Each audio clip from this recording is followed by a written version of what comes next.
Well, hello out there. Welcome to Bill Moran Show. This is kind of a new thing for us. They're going to do only a YouTube show this time. No WVLP. Doesn't mean we're not going to be on WVLP again.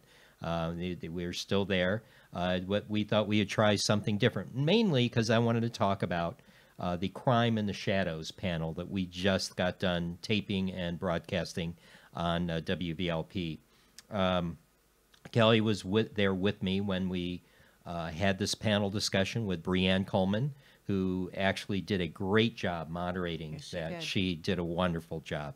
And I can't tell you how emotional it was to listen to these poor ladies talk about what they've gone through. And, you know, I've gone through some pretty violent times as a kid, being brought up in Gary and witnessing drug wars and crime, gang wars right outside our front door.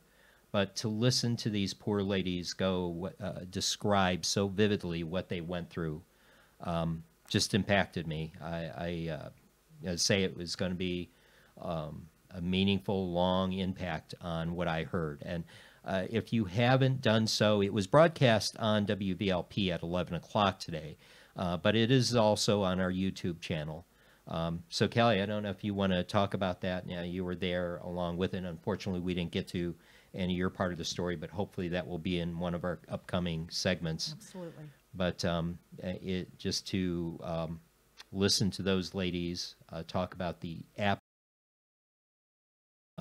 nature that they went through and the fear of their lives just was heartbreaking.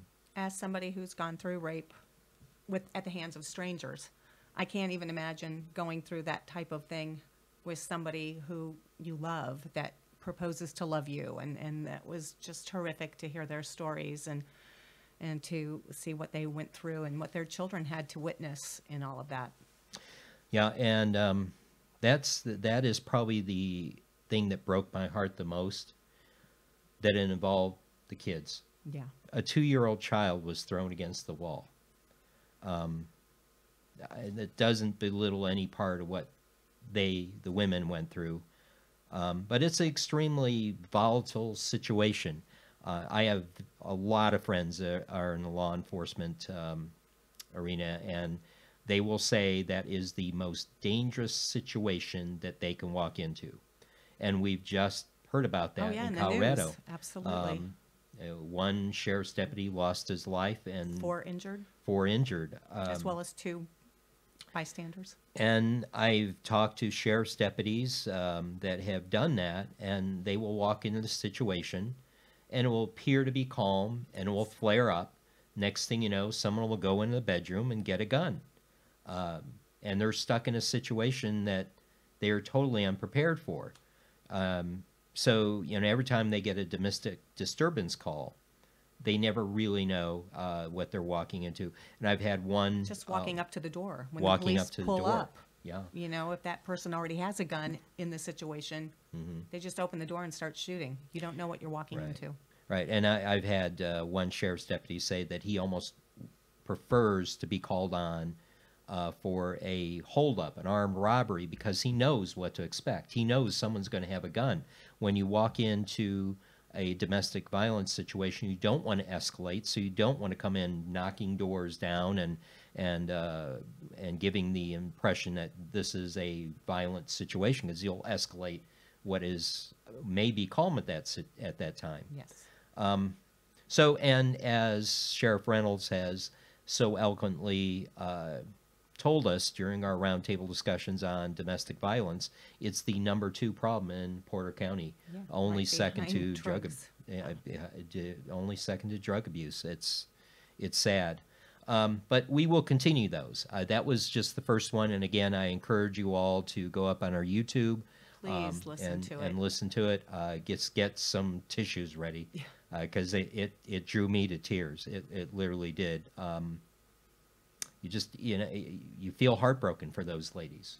And to see their faces, which you won't get to see, but to see their faces as they're recalling those stories is just devastating Yeah. and heartbreaking. And one of them, I just spoke for the person that was brutalizing her. Basically, after he threw her on some glass, glass broke, and he got glass in his fist, and he still proceeded to punch her. He got up, handed her a T-shirt, and said, "Here, clean yourself Clean up." yourself up. It's kind of a nightmare situation, but their voices were heard. Yes. And I think that's what we feel good about, that we were able to do for them. Of course, you never feel good about that type of situation, but in a sense, made us feel good that we were able to act as a platform for them to voice. And it was so important for them to share their story because they know that their story can help others see what they had to go through, that they're not alone, that there is help out there. It was very wonderful. Yeah. And we will continue on. We just keep posted, tuned in to our show, and we'll let you know when the others will be on the air or on YouTube, and as well as podcast through Podbean. So there we have it. That is Crime in the Shadows. Then next on, we want to talk about a little bit more about what the show is going to be like.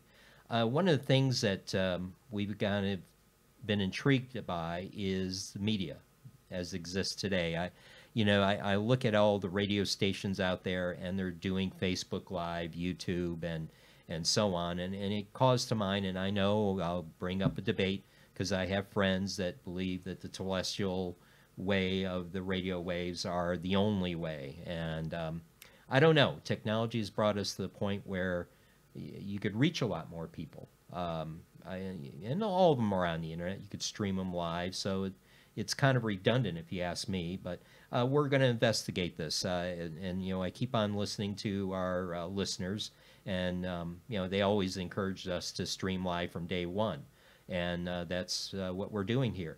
So one of the things I think you'll see us investigate a little bit more is a show that is YouTube based, that does nothing but stream. And then we still have a commitment to WVLP. It is our community-based station that gave us our start, and we are very much committed to them and their mission as a local voice of Valparaiso, and that's truly what they are. Amazing radio station with an amazing amount of talent, from music to talk radio. I call out one that you should listen to every Saturday morning at 8, I believe. It is the Morning Black. Two very good guys talking about issues related to ethnicity, culture, acceptance, those type of issues, done in a very, very good format. I very enjoy listening to them every morning, every Saturday morning, that is. They should be on every morning, actually. So that's what we're going to investigate this, and we're actually going to get some companies involved, to talk to some companies, and we already have some sponsorship. Our sponsor, who's been blessing us, that is Recovery Works, who's gotten a lot of the equipment that's making this possible. And the purpose of that is for us to produce a show called The Walk, which we're slowly but surely continuing. We have one walk out there, The Walk, and that was done, and now we're waiting for our second guest host to get ready for their story. And that is, again, something that we thought of when we started talking about radio, and that is to let a person come on to talk about their life story as it relates to their addiction and consequently their recovery and a changed life. So we're going to continue on that mission.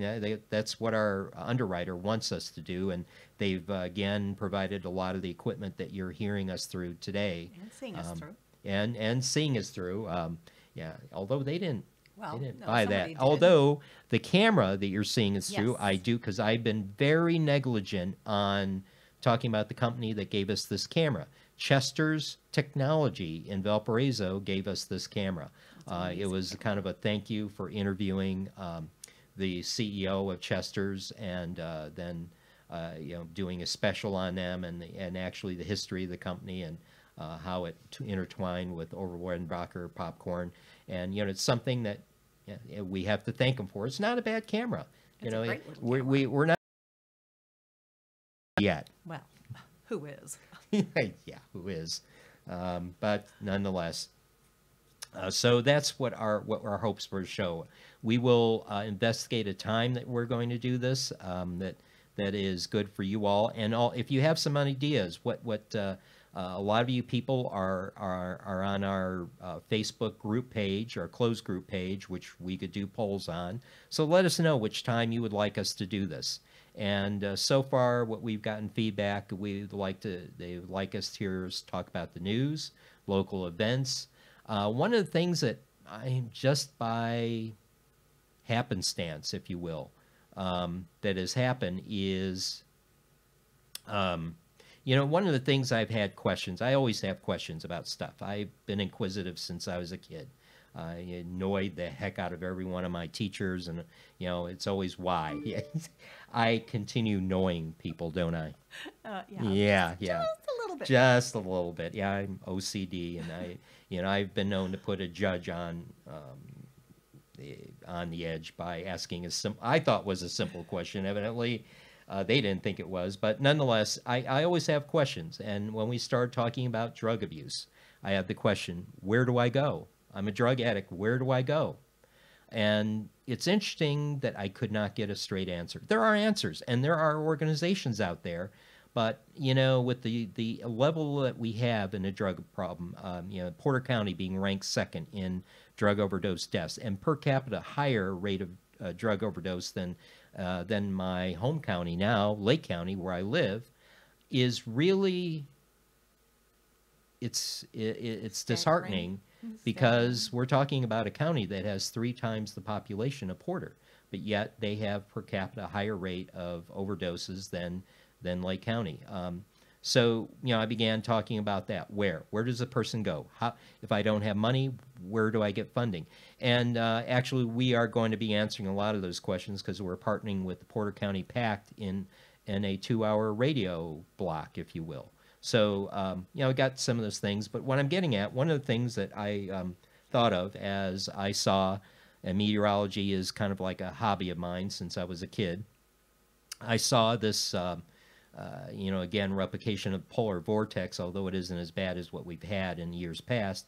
I saw some pretty nasty climates coming out, pretty nasty temperatures, wind chills, high winds, coupled with lower, actually, temperatures, and I knew we were going to have some nasty wind chills. Randy advisory. I really ought to patent that. You should. Yeah. So I came out with a Randy advisor. Randy was the little brother, on the Christmas Story. And he's the one that can. So we've developed a Randy advisory, which I'm pretty proud of. Yeah, I like cute. Randy. I like So it. it's for times these when you really should bundle up and make sure you don't have exposed skin. But I asked the question, gosh, if I were homeless, where would I go? I thought that would be a simple question to get answered. It was not. It was not. We actually had a show with, and I've got to thank Rich Schmidt, who's my minister. He provided a lot of information. It was helpful. So I put out a little information thing for Lake and Porter County on places, homeless shelters, and resources for homeless people. And I